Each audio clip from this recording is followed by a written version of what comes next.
प्यारे साथियों नमस्कार। स्वागत है आप सभी का आपके अपने इस YouTube चैनल गढ़वाल क्लासेज में। प्यारे साथियों, आप सभी को पता है इस क्लास में हम बात करते हैं Rajasthan high court group D vacancy के बारे में। और इस क्लास में हम बात करते हैं उन सभी महत्वपूर्ण क्वेश्चंस के बारे में जो आपसे पिछले 10 वर्षों से बार बार पूछे जा रहे हैं। तो प्यारे साथियों, क्लास को अंत तक ज़रूर देखना। आपके इस क्लास में टोटल 66 प्रश्न होने वाले हैं और आपको क्लास के अंत में बताना है कि आपके कितने प्रश्न सही निकले। चलिए क्लास की शुरुआत करते हैं और आपका कला संस्कृति का पहला प्रश्न है, राजस्थानी भाषा में उपलब्ध कविता में संतों के जीवन वृत्तांत को क्या कहा जाता है। मैं आपको बता दूं, ये क्लास ग्राम विकास अधिकारी वीडियो के लिए भी महत्वपूर्ण है। ठीक है, तो ध्यान से देखना प्रश्न को और इसका आपका आंसर होगा। ध्यान से देखो, राजस्थानी भाषा में उपलब्ध कविता में संतों के जीवन वृत्तांत को क्या कहा जाता है। तो इसको पर्ची कहते हैं। क्या कहते हैं प्यारे साथियों? पर्ची कहते हैं। और पहला ऑप्शन हमारा बिल्कुल राइट आंसर होने वाला है। यह आपके कला संस्कृति में आपके साहित्य का प्रश्न है। ठीक है, चलिए अगला क्वेश्चन देखो ध्यान से।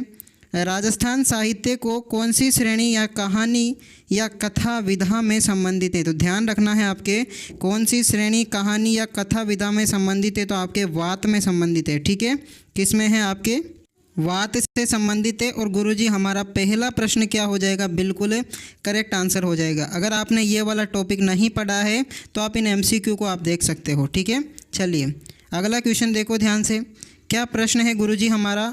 मोतीलाल मेनारिया के अनुसार वह काव्य ग्रंथ जिसमें हमें एक राजा की महानता, उसके विजय, युद्ध और कविता का वर्णन मिलता है, उसको हम क्या कहते हैं। तो आपका राइट आंसर क्या हो जाएगा? तो ध्यान से देखना, इसको हम कहते हैं रासो। क्या कहते हैं प्यारे साथियों? रासो कहते हैं। और हमारा सेकंड ऑप्शन बिल्कुल ही करेक्ट आंसर होने वाला है। चलिए अगला क्वेश्चन देखो ध्यान से। क्या प्रश्न है गुरुजी हमारा? प्रश्न है, सोरठा छंद में गद्य और पद किस राजस्थानी शैली में लिखे गए थे। सोरठा छंद में गद्य और पद किस राजस्थानी शैली में लिखे गए थे। तो ध्यान रखना है आपके ये लिखे गए थे आपके साखी शैली में। ठीक है, किस राजस्थानी शैली में? तो साखी शैली में लिखे गए थे, ये ध्यान रखना है आपको। और सेकंड ऑप्शन हमारा बिल्कुल ही करेक्ट आंसर होने वाला है। देखोगे आप ही के लेवल का एक एग्ज़ाम है पशु परिचर, उसमें पूछा गया है। अगला क्वेश्चन देखो ध्यान से। क्या प्रश्न है गुरुजी?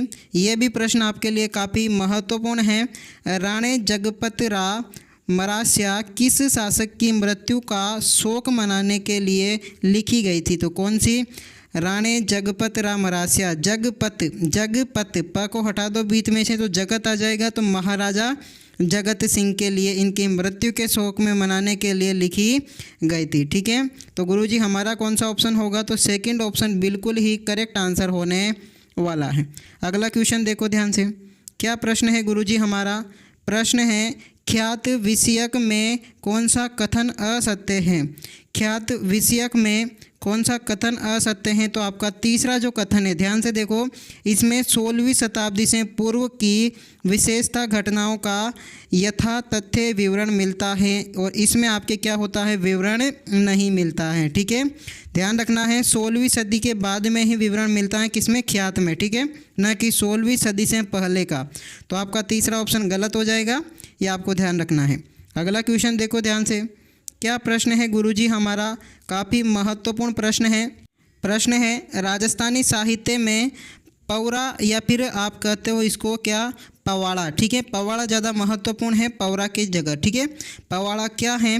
तो राजस्थानी साहित्य में पवाड़ा क्या है? तो ये आपके बहादुरों के विशेष कार्यों का वर्णन करने वाली रचनाएं हैं। ठीक है, बहादुरों के विशेष कार्य का वर्णन करने वाली क्या हैं? रचनाएं हैं, जिसे हम क्या कहते हैं? जिसे हम कहते हैं पवाड़ा। ठीक है, तो गुरुजी हमारा कौन सा ऑप्शन होगा? सेकंड ऑप्शन बिल्कुल ही करेक्ट आंसर होने वाला है। ठीक है, चलिए अगला क्वेश्चन देखो ध्यान से। क्या प्रश्न है गुरुजी हमारा? राजस्थान में वही आपका क्वेश्चन है, पवाड़ा का मतलब है। तो पवाड़ा आपके बहादुर व्यक्तियों का क्या है? गाथागत वर्णन है। तो आपकी हो जाएगी पवाड़ा एक लोक गाथा है। क्या है प्यारे साथियों? एक लोक गाथा है। और हमारा सेकंड ऑप्शन बिल्कुल ही करेक्ट आंसर होने वाला है। ठीक है, ध्यान रहेगा। बिल्कुल सर जी। अगला क्वेश्चन देखो ध्यान से। क्या प्रश्न है? राजस्थानी भाषा दिवस मनाया जाता है। तो ध्यान से देखिए आप, राजस्थानी जो भाषा दिवस है हम 21 फरवरी को मनाते हैं। ठीक है, राजस्थानी भाषा दिवस कब मनाते हैं? 21 फरवरी को मनाते हैं ना, ये ध्यान रहेगा। और एक और चीज़ आप ध्यान रखो, जो राजस्थानी भाषा दिवस है इसी दिन हम मनाते हैं विश्व मातृभाषा दिवस। क्या मनाते हैं? इसी दिन विश्व मातृभाषा दिवस भी हम मनाते हैं। ठीक है, ये भी आपको ध्यान रखना है। ठीक है, चलिए अगला क्वेश्चन देखो ध्यान से। क्या प्रश्न है गुरुजी हमारा? हमारे बोलियों के प्रश्न अब आ चुके हैं। अहिरवाटी और मेवाती बोलियां निम्न में से किस वर्गीकरण में आती हैं? अहिरवाटी और जो आपकी मेवाती बोलियां हैं तो ये आपके उत्तर पूर्वी राजस्थानी में आते हैं। आप देखोगे मेवात क्षेत्र ये वाला है, तो ये वाला क्षेत्र आपकी किधर आएगा? उत्तर पूर्वी राजस्थान में आएगा। ठीक है, ध्यान रहेगा। बिल्कुल सर जी, सेकंड ऑप्शन हमारा बिल्कुल ही करेक्ट आंसर होने वाला है। ध्यान रहेगा। बिल्कुल सर जी। अगला क्वेश्चन देखो ध्यान से। क्या प्रश्न है? प्रश्न बड़ा ही महत्वपूर्ण है। खेराड़ी किस क्षेत्र की बोली है? खेराड़ी, तो खे से ख हो जाएगा और र से रानी हो जाएगा। तो आपके इस हिसाब से देखा जाए तो खेराड़ी क्षेत्र हो जाएगा। खेराड़ी किस क्षेत्र से संबंधित है? आपके कौन सी होगी? बूंदी और शाहपुरा। ठीक है, खेराड़ी आपके बूंदी और शाहपुरा क्षेत्र की क्या है? बोलियां हैं। ये आपको ध्यान रखना होगा। ठीक है, शाहपुरा कहाँ पर पड़ता है आपके? तो भीलवाड़ा में। ठीक है, कहाँ पर है शाहपुरा? भीलवाड़ा में। और आपके बूंदी में खेराड़ी बोली जाती है। ठीक है, ध्यान रहेगा। बिल्कुल सर जी। अगला क्वेश्चन देखो ध्यान से।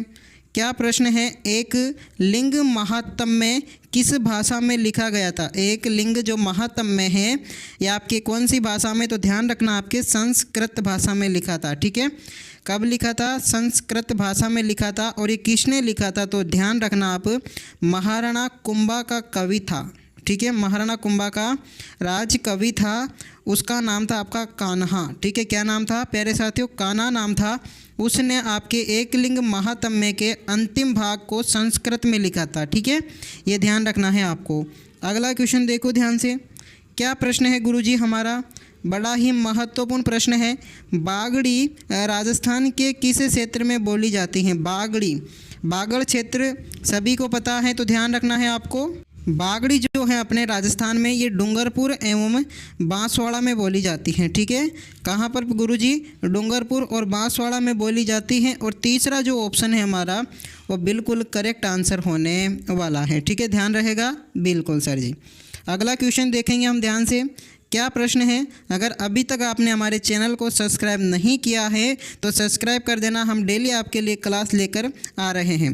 गोडवाड़ी उपबोली किस राजस्थानी भाषा से संबंधित है? कौन सी उपबोली है? गोडवाड़ी। तो गोडवाड़ी जो उपबोली है ये राजस्थान में हमारे मारवाड़ी जो भाषा है इससे संबंधित है। ठीक है, मारवाड़ी भाषा से संबंधित है गोडवाड़ी। इसके अलावा गुरुजी हमारे मारवाड़ी से और कौन कौन सी उपबोलियाँ संबंधित है? तो आप 3 के नाम ध्यान रख लो बस। एक तो आपके गोडवाड़ी हो जाएगी, दूसरी आपके शेखावाटी हो जाएगी। शेखावाटी भी आपके मारवाड़ी की उपबोली है। इसके अलावा आपके जो हैं नागौरी हो जाएगी, ये भी आपके मारवाड़ी की है। ठीक है, इसके अलावा बीकानेरी हो जाएगी। ये सब आपके मारवाड़ी की क्या है? उपबोलियाँ हैं। आगे भी मैं आपको कुछ और एग्जाम्पल दूंगा, ध्यान से देखना। ठीक है, चलिए अगला क्वेश्चन देखो ध्यान से। मारवाड़ी की उपबोली है, तो ठीक है ध्यान रखना, मारवाड़ी के आपके जो शेखावाटी है ये आपके मारवाड़ी की क्या हो जाएगी? उपबोली हो जाएगी। अगर मैं आपसे पूछूं सर जी तोरावाटी और राजावाटी किसकी उपबोलियां हैं, तो आपको ध्यान रखना ये आपके ढूंढानी की उपबोलियां हैं। ठीक है, किसकी? ढूंढाड़ क्षेत्र की उपबोलियां हैं, जो कि आपके जयपुर और इसके आसपास जितने भी ज़िले आते हैं वो इसमें सब आ जाएंगे। ठीक है, चलिए अगला क्वेश्चन देखो ध्यान से। क्या प्रश्न है गुरुजी हमारा? प्रश्न है आभूषण अंग आपका सुमेलित नहीं है वो आपको बताना है। ठीक है, तो इनमें से आपका कौन सा आभूषण और अंग सुमेलित नहीं है? तो तिमणी आपका बिल्कुल गले में पहना जाता है, तगड़ी आपकी कमर है, ठीक है। सुरलिया कान में है, रमझोल आपका जो पैरों में पहना जाता है, ठीक है। तो चौथा ऑप्शन हमारा क्या हो जाएगा, गलत जवाब हो जाएगा, ठीक है। रमझोल कहाँ पर पहनी जाती है, आपके पैरों में पहनी जाती है, ठीक है। पैरों में पायल होती हैं जिससे छम छम की आवाज़ आती है, ठीक है।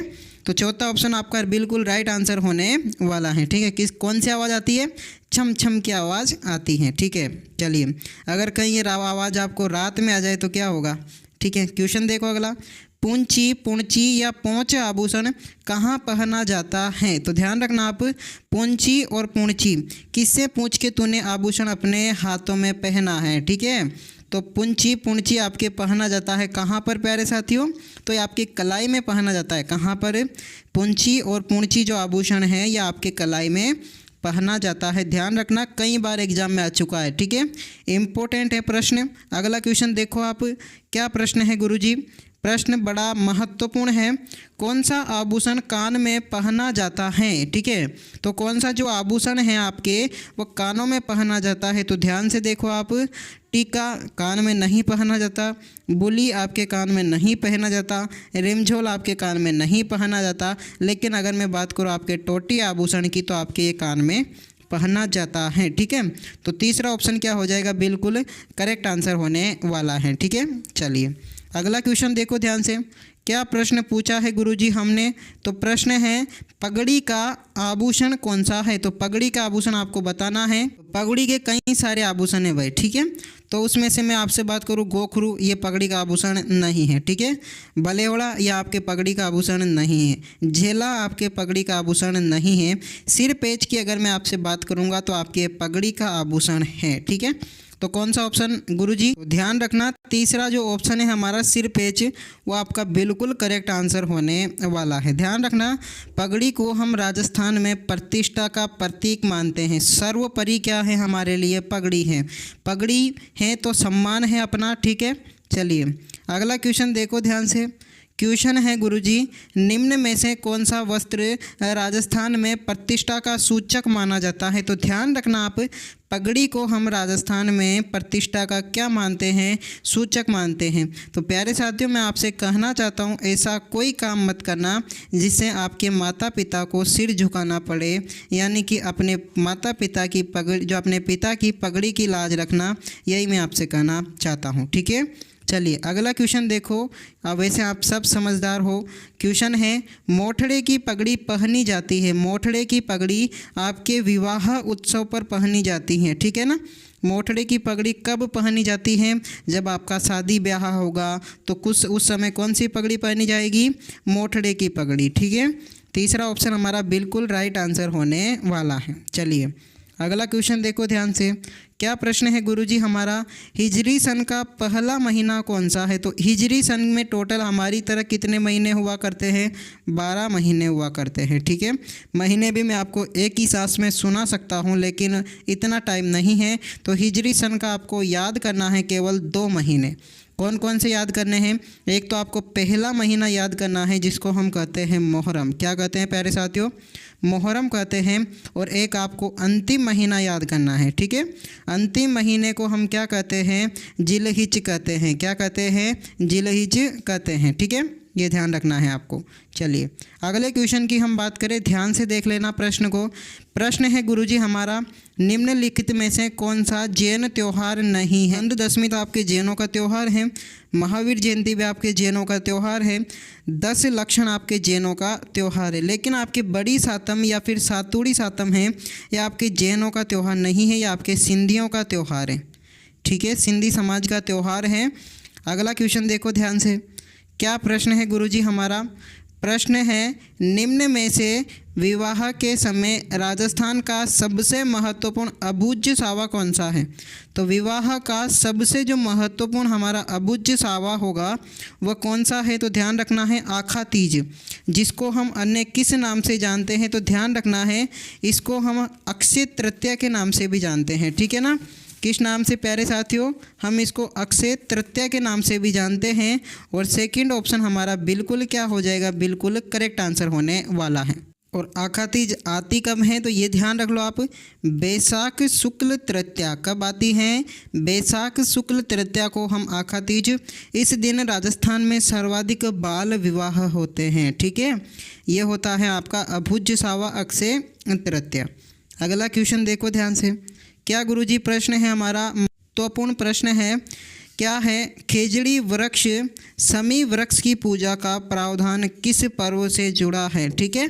तो खेजड़ी वृक्ष या समी जो वृक्ष हैं इसका जो प्रावधान है हमारे वो दशहरा पर्व से जुड़ा हुआ है, किससे, दशहरा पर्व से। ये भी आपके लिए महत्वपूर्ण क्वेश्चन है, सर जी कब आता है, आश्विन महीने में शुक्ल पक्ष की दशमी को आता है, जिसको हम विजयदशमी के रूप में मनाते हैं। इसी दिन आपके खेजड़ी वृक्ष की या फिर आपके समी वृक्ष की पूजा होती है, ठीक है, ध्यान रहेगा, बिल्कुल सर जी। अगला क्वेश्चन देखो ध्यान से, क्या प्रश्न है गुरुजी हमारा, ये भी प्रश्न आपके लिए महत्वपूर्ण है, थार महोत्सव का आयोजन निम्न में से किस स्थान पर किया जाता है। थार जो महोत्सव है इसका आयोजन बाड़मेर ज़िले में किया जाता है, ठीक है, ये आपको ध्यान रखना है। और पहला ऑप्शन हमारा बिल्कुल करेक्ट आंसर होगा। आपको कमेंट में बताना है कि ऊंट महोत्सव का आयोजन राजस्थान में कौन से ज़िले में किया जाता है, ठीक है, ये आपको कमेंट में बताना है। अगला क्वेश्चन देखो ध्यान से, क्या प्रश्न पूछा है हमने आपसे, इम्पोर्टेंट प्रश्न है, राजस्थान में वार्षिक शीतकालीन उत्सव में मनाया जाता है। तो राजस्थान में वार्षिक शीतकालीन जो उत्सव हैं ये माउंट आबू में मनाया जाता है। गुरुजी कहाँ पर, माउंट आबू में मनाया जाता है। और पहला ऑप्शन हमारा बिल्कुल ही करेक्ट आंसर होने वाला है, ठीक है, ध्यान रहेगा, पहला ऑप्शन क्या होगा हमारा, बिल्कुल करेक्ट आंसर होगा। माउंट आबू कहाँ पर है, तो सिरोही ज़िले में है, ये आपका सबसे ठंडा स्थान है राजस्थान का। अगला क्वेश्चन देखो ध्यान से, प्रश्न क्या है, प्रश्न है आपका, अलवर महोत्सव का आयोजन किस माह में होता है। तो ध्यान रखना है, अलवर जो महोत्सव है इसका आयोजन हम फरवरी माह में करते हैं। किस माह में गुरुजी, फरवरी माह में करते हैं अलवर महोत्सव का आयोजन, ठीक है। तो हमारा हो जाएगा तीसरा ऑप्शन बिल्कुल करेक्ट आंसर। अगला क्वेश्चन देखो ध्यान से, कौन सा प्रश्न है गुरुजी हमारा, निम्नलिखित में से कौन सा समुदाय अपने मंदिरों के लिए वडेर पद का प्रयोग करता है। तो कौन सा समुदाय करता है, तो आपका सिरवी जो समुदाय हैं ये अपने मंदिरों के लिए किसका प्रयोग करता है, वडेर का प्रयोग करता है, ठीक है।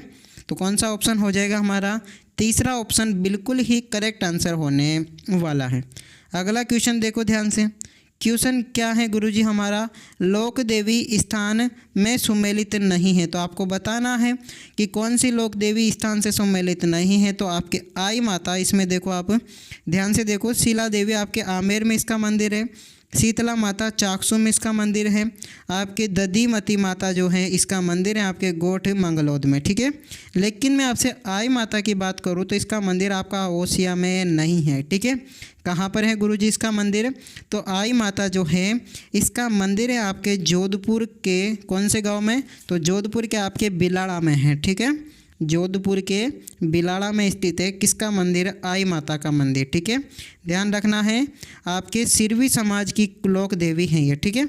चलिए अगला क्वेश्चन देखो ध्यान से, कुल देवी है मतलब, प्रश्न है गुरुजी बिलाड़ा का संबंध किस लोक देवी से है। तो ध्यान से देखना, मैंने अभी आपको बताया है कि जो बिलाड़ा है इसका संबंध है आपके आई माता से, और गुरुजी हमारे आई माता से हो जाएगा तीसरा ऑप्शन बिल्कुल ही करेक्ट आंसर, ठीक है। तो तीसरा ऑप्शन क्या हो जाएगा, बिल्कुल करेक्ट आंसर। अगला क्वेश्चन देखो ध्यान से, क्या प्रश्न हो जाएगा, पाबूजी को अवतार माना जाता है, ठीक है। तो पाबूजी को हम किसका अवतार मानते हैं, तो लक्ष्मण का अवतार मानते हैं, ठीक है। और पाबूजी का जन्म कहाँ पर हुआ, तो कोलू गांव है अपने कहाँ पर, फलोदी में, ठीक है।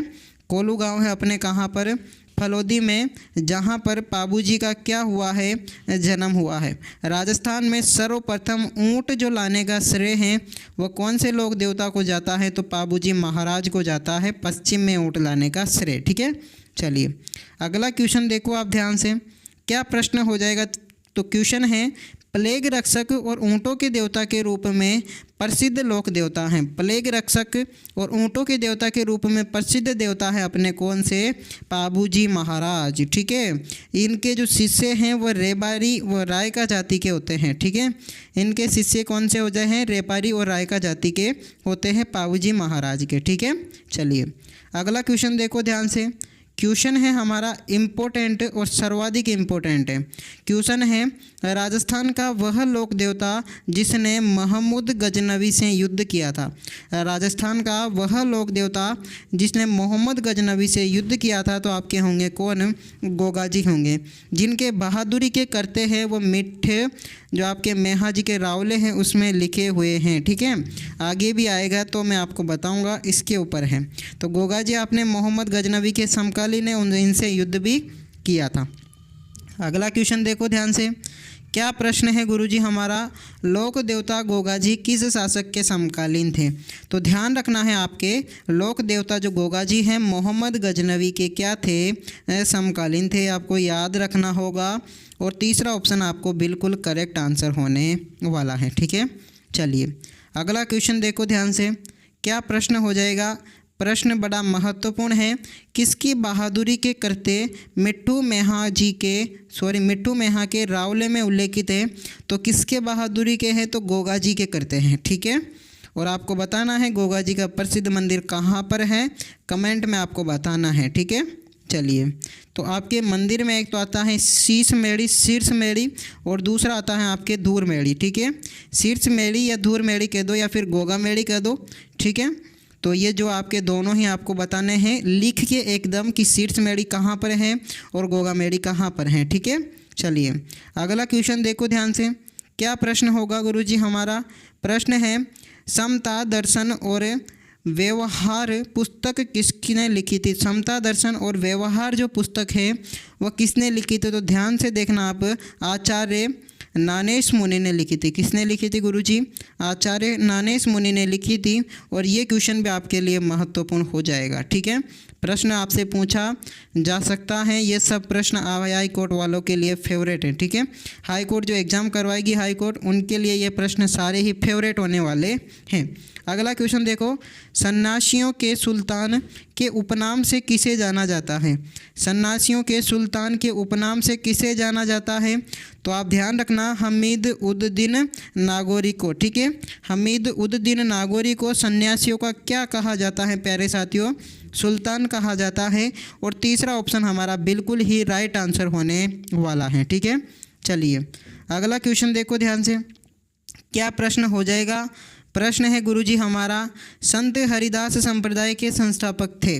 संत हरिदास जो संप्रदाय हैं इसके संस्थापक आपके कौन हो जाएंगे? तो निरंजनी होंगे। ठीक है, कौन होंगे प्यारे साथियों? संत हरिदास संप्रदाय के संस्थापक हैं आपके निरंजनी। और तीसरा ऑप्शन हमारा बिल्कुल ही करेक्ट आंसर होने वाला है। ठीक है, चलिए अगला क्वेश्चन देखो ध्यान से। क्या प्रश्न होगा गुरुजी हमारा? मंत्र राज प्रकाश किस संत के आपके आध्यात्मिक विचारों का संकलन है? ठीक है, क्या है? आपके ध्यान से देखो, तो क्वेश्चन है मंत्र राज प्रकाश किस संत के आध्यात्मिक विचारों का संकलन है? तो किस संत के हैं आपके? तो ध्यान रखना हरिदास। ठीक है, किस संत के आपके संकलन है? तो हरिदास के विचारों का क्या है गुरुजी? संकलन है। और हमारा चौथा ऑप्शन बिल्कुल ही करेक्ट आंसर होने वाला है। ठीक है, ध्यान रहेगा बिल्कुल सर जी। अगला क्वेश्चन देखो ध्यान से। क्या प्रश्न है? संप्रदाय जो नियति की अटलता में विश्वास करता है। संप्रदाय आपको बताना है जो नियति की अटलता में क्या करता है? विश्वास करता है। ठीक है, तो आपका संप्रदाय होगा आजीवक संप्रदाय। कौन सा होगा गुरुजी? आजीवक संप्रदाय होगा। और तीसरा ऑप्शन हमारा बिल्कुल करेक्ट आंसर होने वाला है। ठीक है, चलिए अगला क्वेश्चन देखेंगे ध्यान से। क्वेश्चन है गुरुजी हमारा, चार वेद आशा करता हूँ सभी को पता होगा, क्योंकि आप इस क्वेश्चन को देखो आरपीएससी का तो इतना फेवरेट है कि हर एग्ज़ाम में पूछता है। ठीक है, इसके अलावा आरएसएसबी का इतना फेवरेट है, ये भी आपके हर एग्ज़ाम में पूछता है। इसके अलावा पशु परिचर में तो आपके लगभग तीनों पारियों में पूछा गया प्रश्न है। ठीक है, और जेल प्रहरी में भी एक ही एक बार में 3-3 पारियों में पूछता है। 4 बेत जो राजस्थान में टोंक में क्या है सर्वाधिक प्रचलित है, ठीक है, ये आपको ध्यान रखना है। तो सेकंड ऑप्शन हमारा हो जाएगा बिल्कुल करेक्ट आंसर, क्योंकि क्वेश्चन है 4 बेत जो राजस्थान में प्रचलित लोक गायन शैली हैं कहाँ की प्रसिद्ध है, तो लोक गायन शैली है आपके टोंक की प्रसिद्ध, ठीक है, ध्यान रखना है आपको, इम्पोर्टेंट लगा लीजिए, उसके ऊपर पूछा जाएगा। अगला क्वेश्चन देखो, टोंक की प्रसिद्ध 4 बेत लोक नाट्य कला का प्रारंभ किसने किया था।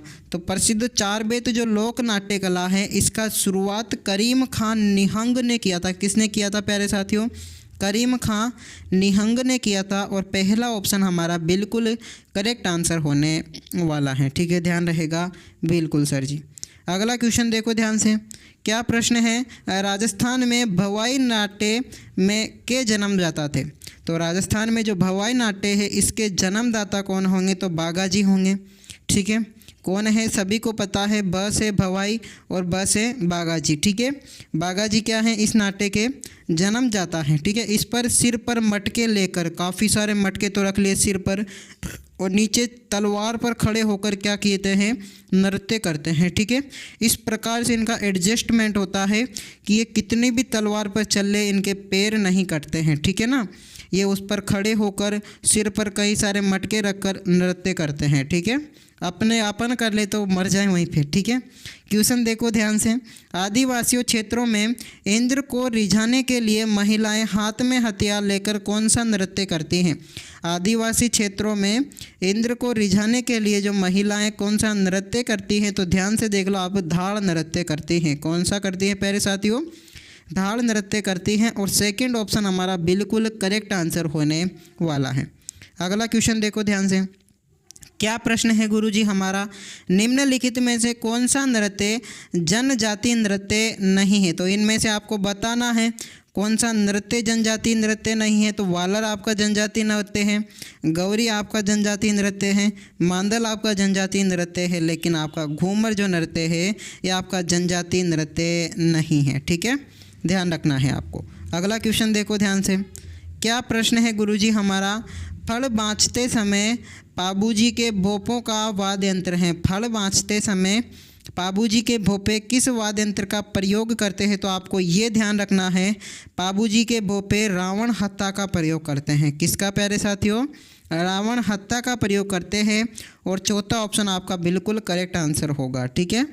यह आपके नारियल से बनाया जाता है जिस पर बाँस लगी होती है, यह आपका तत्वाद्य यंत्र है।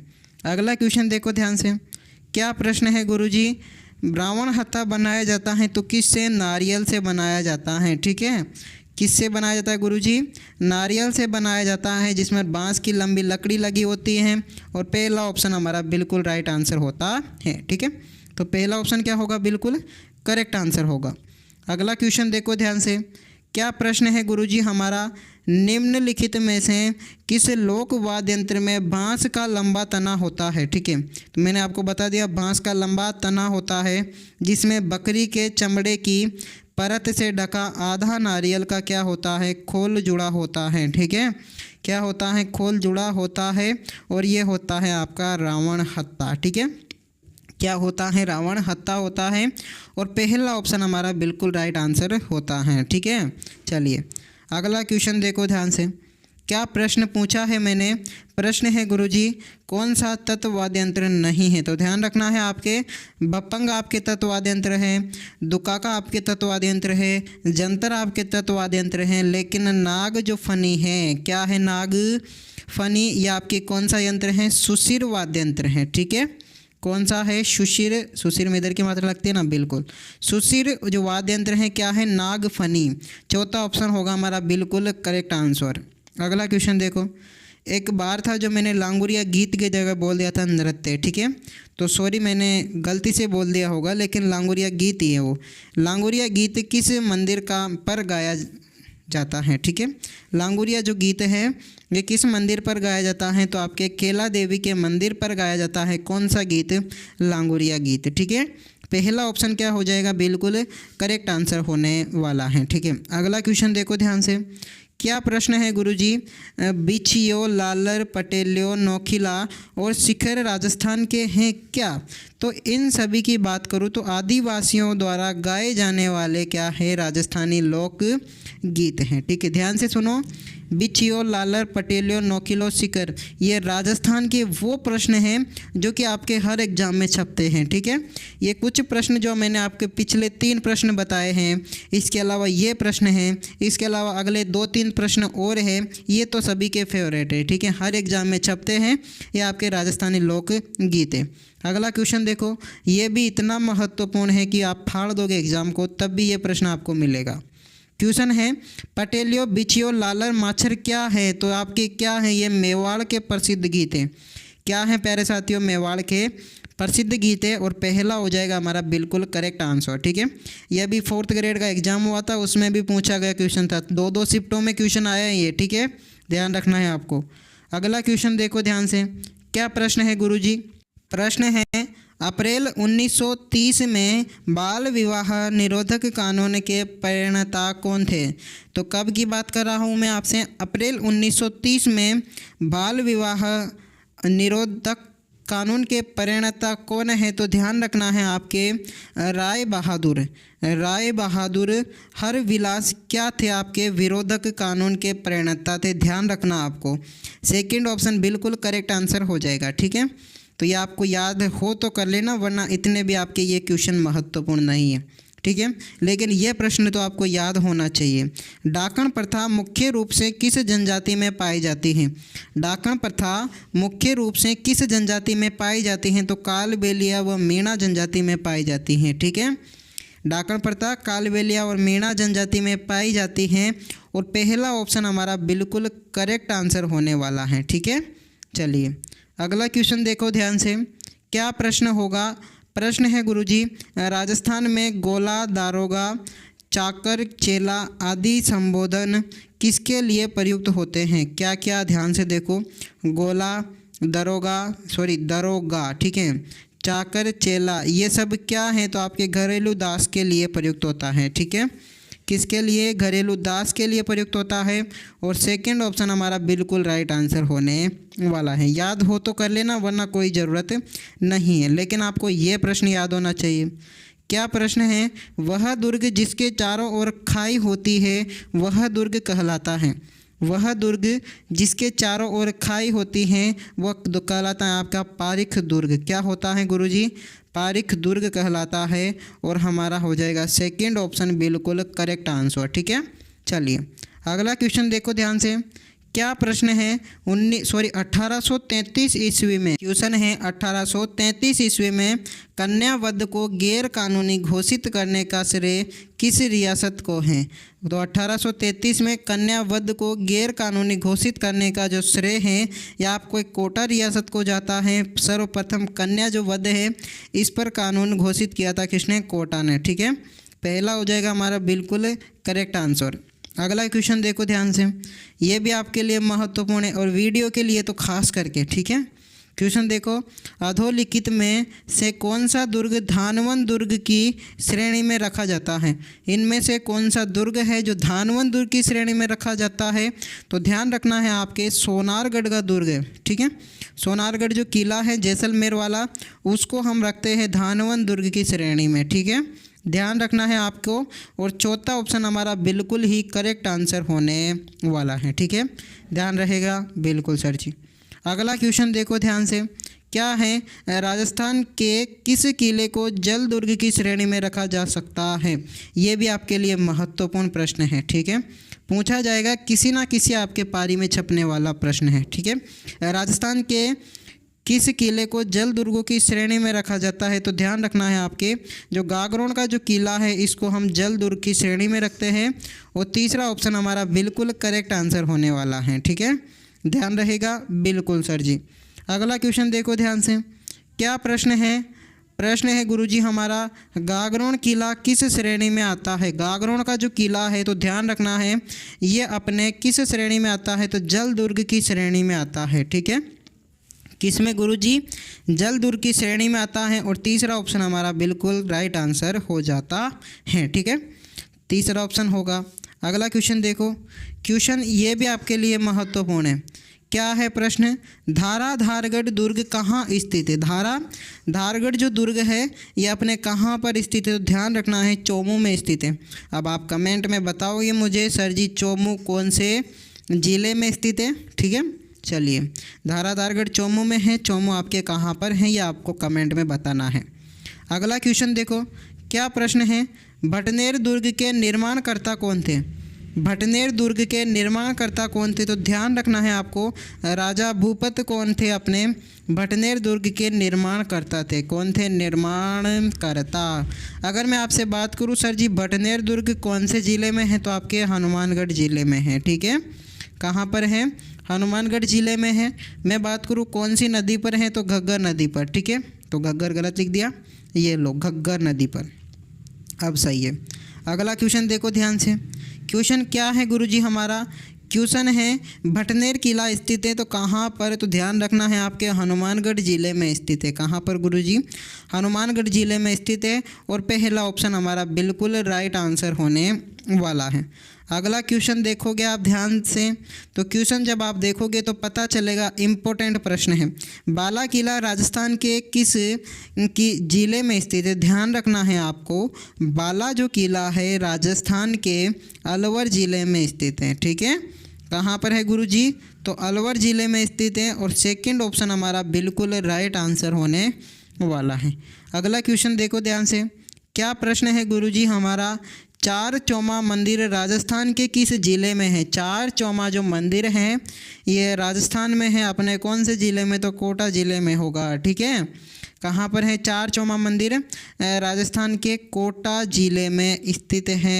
यह आपको ध्यान रखना है, काफ़ी महत्वपूर्ण प्रश्न मंदिर है। ठीक है, और आज का अंतिम प्रश्न नहीं है अभी, तो इसके बाद में और प्रश्न है। तो 66 का टारगेट तो हमने पूरा कर लिया। अब चल रहे हैं आपके कुछ एक्स्ट्रा प्रश्न जो आपके लिए महत्वपूर्ण है। मंदिर और जिला में कौन सा सही सम्मिलित नहीं है? तो आपको बताना है, तो कौन सा सम्मिलित नहीं है? तो ध्यान रखना है आपका चार चौमा मंदिर आपके चूरू में नहीं है। सबसे पहली बात तो कहाँ पर है गुरुजी? ये कोटा ज़िले में है और आपका पहला ही ऑप्शन क्या हो जाएगा? बिल्कुल करेक्ट आंसर हो जाएगा, यह आपके सही सम्मिलित नहीं है। ठीक है, तो कौन सा ऑप्शन? पहला ऑप्शन। चलिए अगले क्वेश्चन की बात करूंगा तो यह आपका आज का अंतिम प्रश्न है। रणकपुर के जैन मंदिर में कितने खंबे हैं? रणकपुर के जैन मंदिर में आपके टोटल 1444 खंबे हैं। ठीक है, कितने खंबे हैं? 1444 खंबे हैं और तीसरा ऑप्शन हमारा बिल्कुल ही करेक्ट आंसर होने वाला है, यह आपको ध्यान रखना है। ठीक है, तो प्यारे साथियों ये थे आज के टोटल आपके 68 प्रश्न। आपको क्लास कैसी लगी कमेंट में ज़रूर बताना। मिलते हैं इसी प्रकार की अन्य वीडियो के साथ में, तब तक के लिए धन्यवाद। ठीक है, चलिए।